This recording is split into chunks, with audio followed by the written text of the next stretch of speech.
Rage, hate, lust, fear. The different emotions swirled through Caden's head. He couldn't see anything through the red haze that had taken over. The coppery scent of blood overwhelmed his senses as he ripped yet another human's throat out. He couldn't stop. The wolf was too strong. "Help me," he silently pleaded, even as he killed yet again. He paused to howl at the moon, losing a bit more of himself. Now all Caden had left was the tiny voice in the back of his head begging him to end the violence. Only after all the people in the village were dead did his killing spree cease. The large gray wolf lifted his head and sniffed the wind. An unfamiliar scent wafted from the north. Snarling, the wolf trotted in that direction. He came to a small hidden clearing that he had never seen before. A pond surrounded by purple flowering bushes lay at the center. Caden sniffed the air, trying to relocate the strange smell. He slowly stepped towards the water and lowered his head for a drink. Caden tried desperately to take control of his body, but failed once again as the wolf lashed back. He gave in and let the wolf take over. The curse had finally run its course, and he would not be human again after tonight. He had the feeling he would never be able to stop killing, never be able to stop the rage and hunger. Caden curled up inside himself and prepared to face his fate. The wolf lapped up the cool liquid. He knew there was no danger to him, yet he tensed as the unfamiliar beast stepped out on the other side of the pond. He scented the air, a low growl emanating from his throat. The creature didn't pay any attention as it gently lowered its silvery muzzle to the water. Its mane was long enough to brush the clear surface as it drank, its tail flipping lazily back and forth. In the middle of his head was a long, golden horn. The wolf had never seen a creature such as this. His hackles rose, a ferocious growl emerging from deep within. The wolf hated this creature. He snarled and leapt towards it. Kaden, however, realized the creature was a unicorn, once thought to be a mythical being, and fought against the wolf with all his might. He couldn't destroy such a wondrous beast. He forcefully took control of his body and skidded to a stop mere feet away, lowering his head.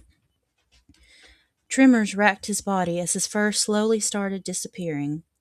Caden howled in pain as his body contorted, bones snapping and reforming. The pain was more intense than ever before, and he fell to the ground, chest heaving, struggling to remain conscious. Once the pain subsided, he knelt before the unicorn naked and shivering, head bowed in shame. "I am so sorry. I cannot control myself much longer. I don't want to be responsible for so much death, but the wolf is hard to fight," Caden whispered. He looked upon the unicorn in awe.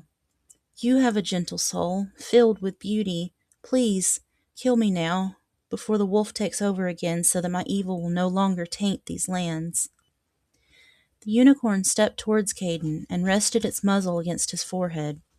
He closed his eyes as the warmth of the creature's breath washed over him. New emotions replaced the old: forgiveness, love, and peace.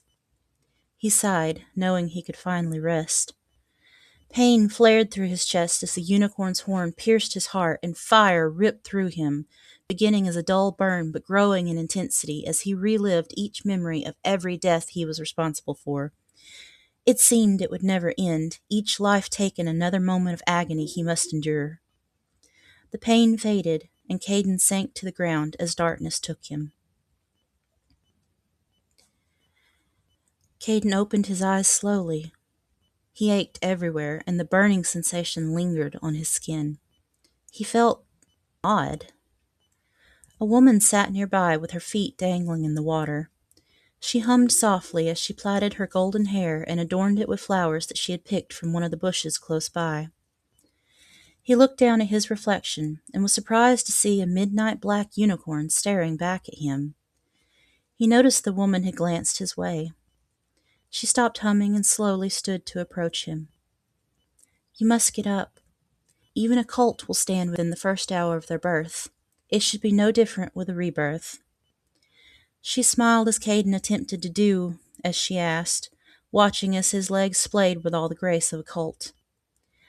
"I have given you a chance to redeem yourself, the same as was given to me long ago.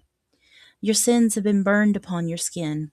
and you will only be truly redeemed once you can no longer see their evidence. He glanced in the pond beside him, noticing the stark contrast of his ebony tone to the bright silvery white of hers from his memory. Lowering his head in acceptance, he whispered a thank you in his mind, hoping she could feel his gratitude for a new beginning. The woman placed a hand on his head. He closed his eyes and once again felt forgiveness and peace. When Kaden opened them once more, she was gone, leaving only a faint scent of lilies. He turned to the forest and walked down the path, his thoughts wandering to the seemingly impossible task ahead.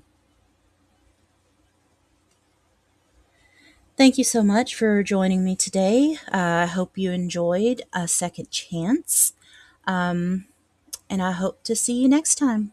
Bye.